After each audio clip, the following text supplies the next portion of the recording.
एक लड़की जिसका कि नाम साक्षी था, वह रात को अपने घर से निकलती है करीब 7-8 बजे के आसपास, और वो जाती है पे एंड यूज टॉयलेट के पास।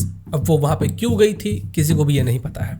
जब वो वहाँ पे पहुँचती है तो साहिल वहाँ पे पहले से ही मौजूद होता है। इससे पहले कि साक्षी और साहिल के बीच में कुछ बातें होती, साहिल ने चाकू निकाला और 20 बार गोद दिया साक्षी को। 20 बार चाकू से गोदने के बाद भी साहिल को ये कंफर्मेशन नहीं था कि साक्षी अभी जिंदा है कि मर चुकी है।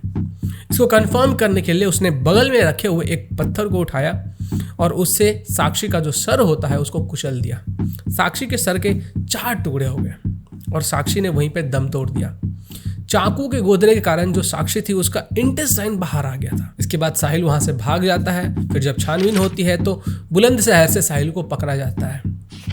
ये जो मैंने अभी आपको बताया ये तो आप लोगों ने न्यूज़ में सुन लिया होगा, किसी के मुंह से सुन लिया होगा, सोशल मीडिया पे पढ़ लिया होगा, लेकिन जो चीज़ें आपने नहीं पढ़ी होंगी, जो चीज़ें आपको नहीं पता होंगी, वो मैं आज आपके साथ शेयर करने आया हूँ। अब साक्षी की ये जो हत्या हुई है ना, ये सिर्फ लव जिहाद का मामला नहीं है, इससे आगे भी है, इससे आगे भी बहुत सारी चीज़ें हैं। साक्षी के जो माता पिता थे उनको कोई भी आइडिया नहीं था कि ये साहिल कौन है, साहिल और साक्षी के बीच में क्या है, फ्रेंडशिप है, नोन पर्सन है, क्या है, उनको कुछ भी नहीं पता था। साक्षी के जो फ्रेंड्स थे, जो लड़कियां उनकी फ्रेंड्स थी, उन्होंने बताया कि साहिल को वो एज अ हिंदू जानती थी, क्योंकि साहिल अपने हाथ में कलावा बांधा करता था और जब भी उनके साथ रहता था तो वैसे ही बिहेव करता था। साक्षी को भी यही पता था कि साहिल एक हिंदू है।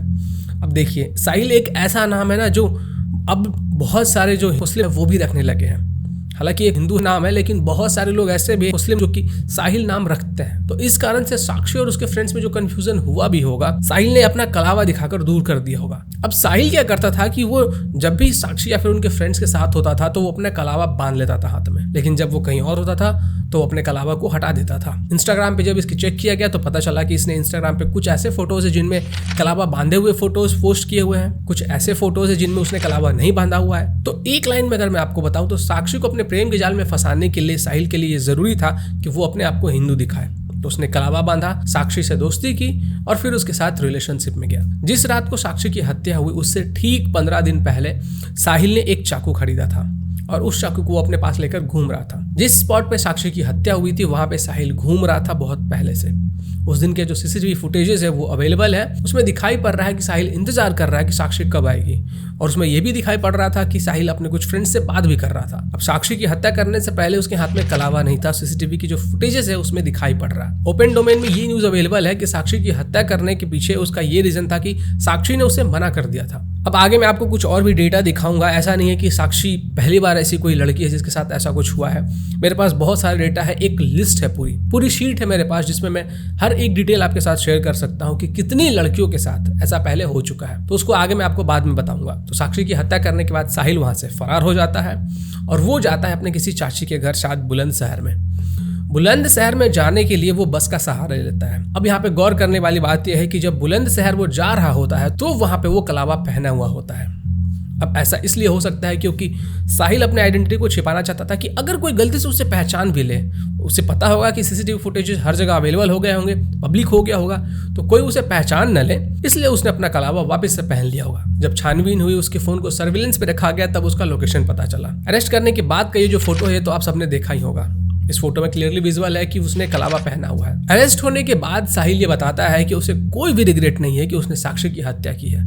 उसे किसी भी तरह से कोई भी प्रॉब्लम नहीं है। अगर आपने साक्षी की हत्या करते समय का वो जो सीसीटीवी फुटेज अगर वो देखा होगा तो उसमें आपने देखा होगा कि बहुत सारे लोग वहां से आ रहे हैं, जा रहे हैं, गुजर रहे हैं, बट कोई भी साक्षी की हेल्प करने के लिए नहीं आ रहा है।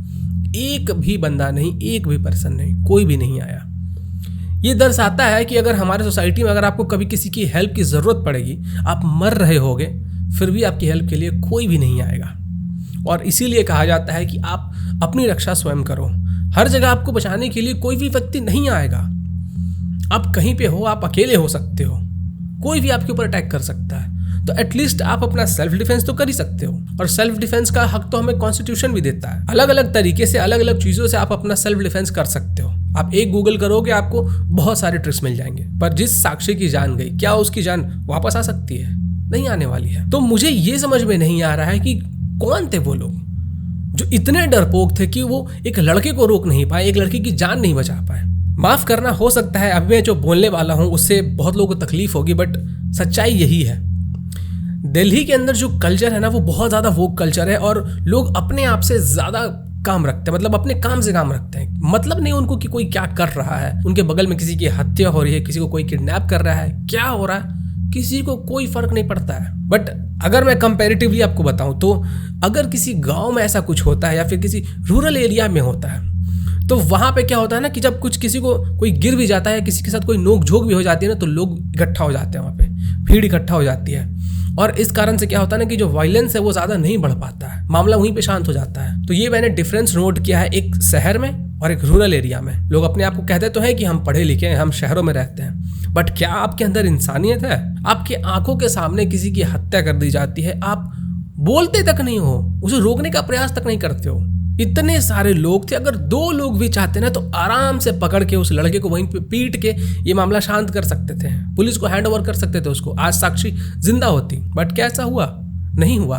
और ये सैड रियलिटी है हमारी सोसाइटी की कि जब भी आप किसी प्रॉब्लम में होगे, भले ही वो आपकी जान के ऊपर ही क्यों ना हो, लोग आपकी हेल्प करने नहीं आएंगे। सिर्फ आप ही हो जो अपनी हेल्प कर सकते हो। आज साक्षी के साथ हुआ है, कल किसी और के साथ हो सकता है। खैर, मैं आपके साथ एक लिस्ट शेयर करता हूँ। इस लिस्ट में आपको पूरा डिटेल मिल जाएगा कि कब कब किस दिन किसने किस लड़की को मारा या फिर लव जिहाद में फंसाया।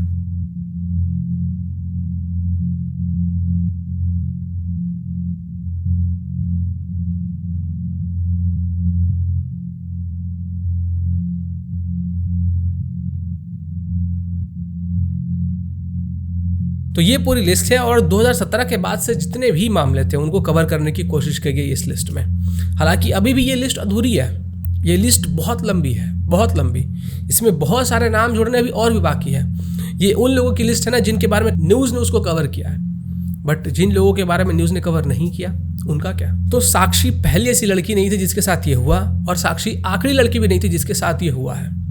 आगे भी बहुत सारी ऐसी लड़कियां होंगी जो कहीं ना कहीं किसी तरीके से इस तरीके के ट्रैप में फंसेंगी। और मेरी बात मानो, इसका सिर्फ एक ही सॉल्यूशन है, सिर्फ और सिर्फ एक ही सॉल्यूशन है, और वो है अपने बच्चों को जागरूक करना। किससे मिल रहा है, उसकी आइडेंटिटी क्या है, रियल नाम क्या है, वो कहाँ रहता है, कौन है उसके घर वाले, कम से कम इतना तो पता कर सकते हो।